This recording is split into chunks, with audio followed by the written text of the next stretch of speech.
अभी हम एक ऐसे विद्यालय में आ चुके हैं, एक ऐसे विद्यालय की कहानी, एक ऐसे शिक्षक की कहानी हम आपको बताएंगे जो देखने के बाद वैसे शिक्षक पे आपको गर्व करने की बात होगी। नमस्कार, मघी आवाज में आपका स्वागत है। मैं हूं आपके साथ गोल्डन कुमार। जी हाँ, आपने सही सुना, वैसे शिक्षक की कहानी हम बताएंगे जो शिक्षक अपनी ज़िंदगी को जोखिम में डालते हुए बच्चे के भविष्य संवारने के लिए अपने विद्यालय पहुँचते हैं। पहुँचने का जो रास्ता होता है, कठिनाइयों का सामना करते हुए वो शिक्षक आते हैं। और ये बात करें तो देखिए, जिस तरह से यहाँ पे जंगली एरिया है, यहाँ चारों तरफ पहाड़ दिखेंगे, जंगल दिखेंगे। इस विद्यालय में देखिए किस तरह से यहाँ पे जंगल का एरिया दिख रहा है। देखिए चारों पट्टी जंगल दिख रहा है, जंगल के बीच में ये गांव है, ये विद्यालय है। यहाँ शिक्षक पढ़ाने के लिए आते हैं। देखिए अब एक इस विद्यालय का परिचय बता दें आपको। ये झारखंड के कोडरमा जिले के अंतर्गत कोडरमा प्रखंड में पड़ता है। उत्क्रमिक प्राथमिक विद्यालय सपरा सफा का विद्यालय है। ये झरखी ग्राम पड़ता है। इसमें यहाँ का विद्यालय है, के टीचर हैं, प्रधानाध्यापक हैं। इसमें खास तौर में बता दें आपको कि ये शिक्षक, तो ये वो टीचर हैं जो मुसीबत के साथ लड़ते भी हैं, लड़ने के साथ साथ बच्चे का भविष्य संवारते भी हैं। आइए इन शिक्षक से बात करते हैं, इनकी परेशानियों को समझते हैं। शुभ नाम क्या हुआ सर? सर मेरा नाम ब्रह्मदेव कुमार शर्मा हुआ। ठीक है।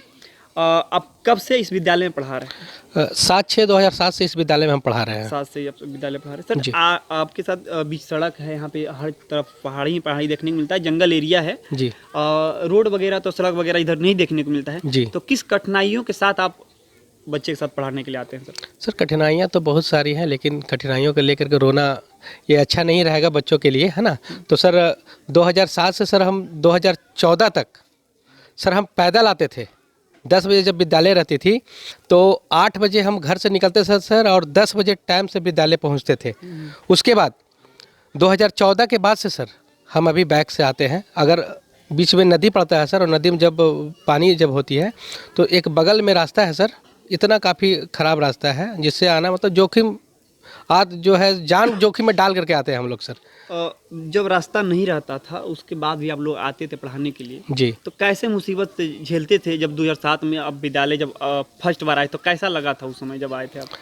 उस समय तो सर तो बहुत कठिनाइयों का सामना करना पड़ा, लेकिन फिर भी सर हम सोचे कि अगर हम ऊपर ही पढ़ाएंगे, रास्ते वाले पे ही पढ़ाएंगे, तो यहाँ भी कोई पढ़ाने वाला होना चाहिए। बस यही संकल्प के साथ सर हम यहाँ पे ज्वाइन किया सर, और अभी तक पढ़ा रहे हैं सर। तो अब तो उस रास्ते से रोज आना जाना रहता है। जी अब बिल्कुल। एक लगाव सा बन गया है उस रास्ते से भी। जी जी बिल्कुल। तो अब कैसा लग रहा है सर, जो पहले और आपके मुताबिक में क्या अंतर देखने को मिला? पहले तो सर रास्ता ही नहीं था, झाड़ी था सिर्फ, और झाड़ी में घुस घुस के हम लोग को जाना होता था। और अब तो सर रास्ता बन गया है सर, लेकिन बीच में नदी पड़ता है, तो जिसके कारण से सर हम लोग को गाड़ी नदी के उस पार ही खड़ा करते हैं बरसात में, और पैदल आना पड़ता है सर 2 किलोमीटर लगभग। 2 किलोमीटर लगभग पैदल आना? जी सर। रोज आना जाना गबन होता है पैदल? जी सर। जब बरसात का समय आता है उसमें तो मुसीबत और बढ़ जाती होगी, क्योंकि जब सड़क नहीं है तो। जी मुसीबत तो बढ़ जाती है सर, लेकिन चुनौतियों का सामना करना ही प्रेरणा मिला है हम लोग को, और अच्छा कर रहे हैं। उसी प्रेरणा को बच्चे भी लोग देखते हैं, बच्चे ही आपसे सीखते हैं। जी जी। क्योंकि शिक्षक के हाथों में होता है बहुत सारे बच्चे का भविष्य। जी जी जी सर। जी सर। हाँ, तो आप लोग जिस तरह से भविष्य को संवारते हैं, तो वैसा एक कभी घटना घटा हो आने जाने में कुछ किसी तरह का? घटना तो सर घटा ये है, हम लोग जब रोड नहीं था तो हम जब गाड़ी से आते थे तो कई बार इस रास्ते में गिरे भी हैं, क्योंकि इस रास्ते जी बाइक चलाने स्टार्टिंग में तो रास्ता तो बहुत ख़राब था सर, बहुत ज़्यादा ख़राब था, कच्चा रास्ता था, और इस रास्ते में उतना आवागमन भी नहीं था। तो इस रास्ते में चलना आप ही को है, गिरेंगे तो उठना भी आप ही को है। मतलब आप बाइक चलाते थे तो चलते भी थे, गिरते भी खुद थे? जी बिल्कुल, गिरते भी थे, उठते भी थे, और फिर चलते थे। कैसा लगता था उस समय जब आप गिरते थे? तो नहीं लगता था कि बहुत परेशानी हो या किसी तरह का अलग भावना, एक कैसा भावना लगता था? जी सर, लगता तो था सर, लगता तो हमको भी था कि बहुत परेशानी का सामना करना पड़ रहा है, अपने फिजिकल रूप से डैमेज हो रहे हैं हम, लेकिन फिर भी सर बच्चे लोगों का भविष्य देख करके सर सोचे कि नहीं, करना है तो करना है, चाहे जो भी परिस्थिति मेरे सामने आ जाए। अलग देखने को मिला अगर डेली उस रास्ते से जा रहे, कुछ हट को आपको देखने को जो मिला? ये तो सर थोड़ा जंगली क्षेत्र है। इसमें सर एक बताते हैं, एक बार ऐसा हुआ था कि नदी क्रॉस कर रहे थे और बीच में सर सांप मिल गया, तो ना अब आगे जा सकते हैं और ना पीछे जा सकते हैं। तो लास्ट में हुआ क्या सर कि बजरंग बली का नाम लेकर के, बजरंग बली के भक्त थे, बजरंग बली का नाम लेकर के और बढ़ते गए सर, बढ़ते गए। और फिर सांप भी ओम नमः शिवाय करते गए, सांप भी अपना रास्ता कर लिया और हम भी सर फिर निकल गए। वो सर बहुत अजीब था उस दिन, लग रहा था कि भाई आज तो हमारा हुआ। कुछ हट के देखने जी को मिला बिल्कुल वो। बिल्कुल। तो उस समय जब घर लेटा कर जाते हैं, कपड़ा एकदम बच्चे की तरह लेटाया हुआ रहता था। जी जी। उस समय घर की तरफ से गार्जियन की तरफ से क्या सुनने को मिलता होगा? क्योंकि ये तो रोज का होता नहीं, होगा। सुनने के लिए नहीं मिलता है सर, क्योंकि हमारी माँ भी जो है वो आंगनबाड़ी में सहायिका है, तो उनसे भी बहुत चीज़ हमको सीखने को मिलती है और उनसे भी बहुत अभी प्रेरणा मिलती है। उनका उम्र लगभग 57 साल है और वो एक दिन भी इसको नागा नहीं करती है और टाइम टू टाइम जाती है।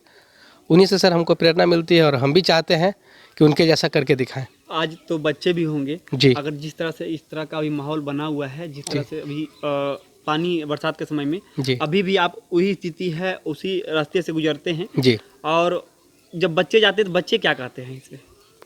बच्चे सर कहते हैं, देखते हैं कि पूरा गंदा हुए रहते हैं तो थोड़ा सा उन लोगों को भी थोड़ा मज़ा आता है। बोले पापा आज तो गंदा होकर आए हैं, गंदा होकर आए हैं। अच्छा लगता है, बस थोड़ा सा, बस कुछ नहीं, उन लोग को भी बताते हैं क्या करें, स्थिति ही ऐसा है। तो ये बरसात के समय में कैसे आप लोग आते हैं? पूरा कपड़ा वगैरह खोलना पड़ेगा? सर हम जब बरसात में आते हैं तो गाड़ी नदी के उस पार ही रखते हैं और हमारे हाथ में थैला होता है और थैला में एक गमछी होता है और गमछी को सर क्या करते हैं कि नदी के पहले पैंट को खोल लिए, शर्ट को खोल लिए और गमछी पहने, गमछी पहन के विद्यालय पार किए। उसके बाद फिर जब विद्यालय के आसपास आया, जब नदी पार करके, तो फिर पैंट शर्ट पहने सर, उसके बाद फिर विद्यालय आए। और एक सेट जो है सर कपड़ा हम लोग विद्यालय में ही रखते हैं कि ऐसा ना हो कि अगर ख़राब हो जाए तो ये फिर हमारा काम आ जाए। तो ये थे इस स्कूल के हेडमास्टर साहब ब्रह्मदेव कुमार शर्मा। इनकी कहानी को हमने जाना, इनकी कठिनाइयों को हमने जाना। इनका एक कहना है कि जिस कठिनाइयों से हम लोग गुजरते हैं वो तो ज़िंदगी से जोखिम बड़ा होता है, लेकिन इसके साथ साथ भी एक बात बताएं, बच्चे के भविष्य संवारने के लिए ये शिक्षक हमेशा समय पे उचित समय पे विद्यालय आते हैं और इनको खुशी मिलता है कि हम इस बच्चे का भविष्य संवारते हैं और खुशी से ये अपनी कठिनाइयों को झेलते हैं। इसी तरह का तमाम बड़ी खबरों देखने के लिए बने रहे मघियावाद सतत। बहुत बहुत धन्यवाद।